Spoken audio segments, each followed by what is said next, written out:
pertama kali karena pengennya nggak meninggalkan anak-anak di rumah sakit, karena di waktu kelahiran anak pertama sempat sedih sih tinggal anak walaupun ada neneknya, cuman kepikiran gitu kalau di rumah kan anak-anak nggak kemana-mana, neneknya juga bisa kemana, jadi terus kayaknya lebih nyaman di rumah gitu, karena bisa melakukan aktivitas sehari-hari di rumah.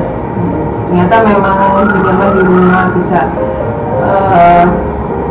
lakukan sholat,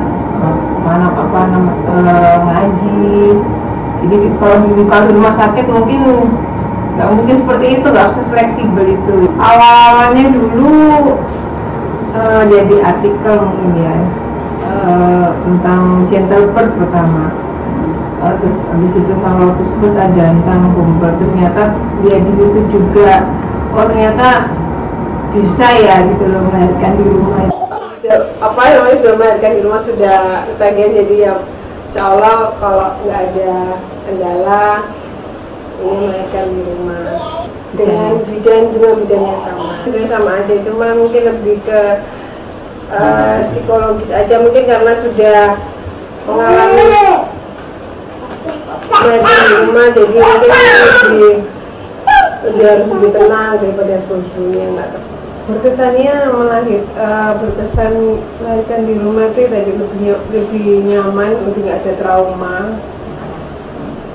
Jadi mengikuti semua proses dari awal, tidak ada intervensi.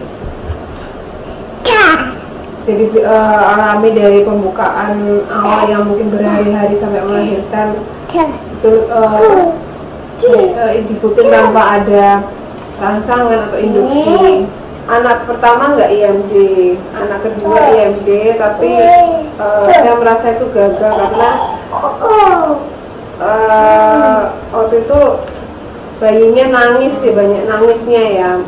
Jadi nggak berusaha untuk mencari puting atau mengangkat udah susu, nggak sampai. Jadi kok yang ketiga ini mungkin lebih tenang, jadi bisa menangis di sampai putingnya.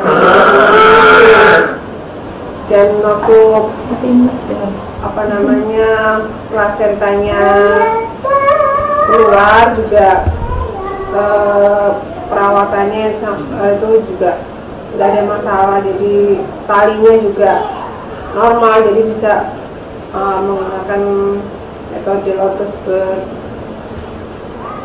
Lebih cepat juga dari putus pusarnya, karena biasanya anak pertama anak kedua pasti lebih dari seminggu, ini cuma 5 hari sudah putus tali pusarnya. Spiritual mungkin menginspirasi dari persalinan Maryam ya, yang ternyata memang seorang wanita itu memang bisa ditakdirkan untuk melahirkan sendiri tanpa bantuan siapa-siapa.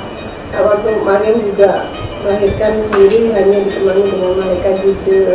Jadi kalau Maryam bisa melahirkan sendiri, insya Allah wanita-wanita dimanapun juga bisa melahirkan tanpa ada bantuan dari orang lain gitu, ada pasien.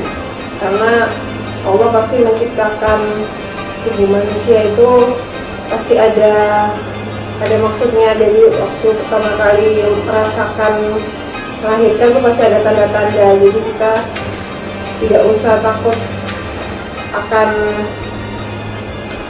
terjadi hal yang tidak diinginkan. Jadi ikutin saja dengan naluri orang ibu melahirkan tuh, diikutin saja pasti. Maksudnya dari sini tuh wanita tuh pasti bisa melahirkan secara alami gitu, jadi tanpa ada intervensi dari orang, tanpa ada intervensi dari pengaruh dari pihak lain. Jadi karena tubuh wanita itu pasti dipersiapkan untuk bisa melahirkan dari kodratnya, dari jalan melahirkan.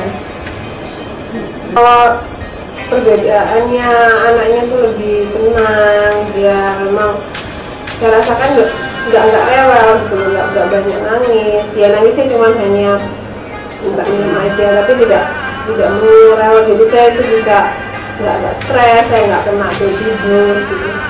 Ini nggak banyak nangis, dan juga menyusuinya juga bisa setiap saat gitu. Jadi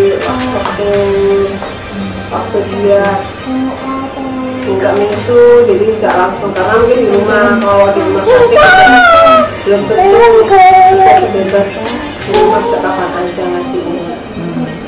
Orang tua, suami lebih, ternyata memang melahirkan di rumah itu lebih nyaman ya. Jadi istrinya mungkin juga nggak ada trauma, lebih nyantai. Terus ke orang tua juga nggak repot sekali harus keluarin ke rumah sakit, ini cuma tinggal di rumah aja. Saya disampaikan untuk wanita-wanita mungkin ya di luar sana, yakinlah gitu loh, sama kita berkeyakinan semua bisa. Kalau ingin melahirkan secara alami itu pasti bisa gitu. Jadi sama ada tekad itu, selain berdoa sama Allah karena sudah ditakdirkan, insya Allah pasti bisa melahirkan secara alami.